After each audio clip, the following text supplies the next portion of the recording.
Saga VVT sekarang dah boleh letak cup dekat belakang tu. Smart kan. Sebelum ni kan masalah dia, cup tu kan bulat, tapi yang dekat bawah tu dia petak macam tu. Dia memang tak sesuai guys. So aku buat adapter macam gini, boleh letak ngam-ngam je supaya dia boleh cocok cup kat situ. Cara pasang senang je. Kalau kau beli jenis cup yang macam ni, cup holder macam ni, dia akan ada dalam tu, ada dia punya tape dia.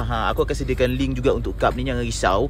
And tape ni ada 4 pieces. Kau pasang 2 je kiri dan kanan lah. Kalau kau nak pasang 4 pun boleh, ikut kesesuaian. Kalau kau rasa 2 tu macam bergerak, kau tampal lagi 1 pieces dekat bahagian depan dia. Kau orang tampal tepi macam ni. Kiri kanan aku dah pasang kan. Aku pasang 2 je. Kalau nak pasang 3 terpulang, 4 pun terpulang juga.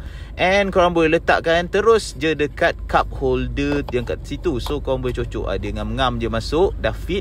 Korang masukkan pula cup holder yang korang beli tu. Aku akan sediakan link, jangan risau. Ni cara dia dah tak payah pening-pening sebab dia boleh extend macam ni. Cup kau besar mana pun boleh masuk. Kau nak letak Maggi kat situ pun boleh guys. So dah selesai masalah, tak boleh letak cup kat sini. Dia pun kalau kau selak, kau boleh letak 2 cup sekali guys. Kau boleh letak yang kecil punya macam ni. Produk dah siap guys and dah ready stock. Boleh dapatkan limited stock.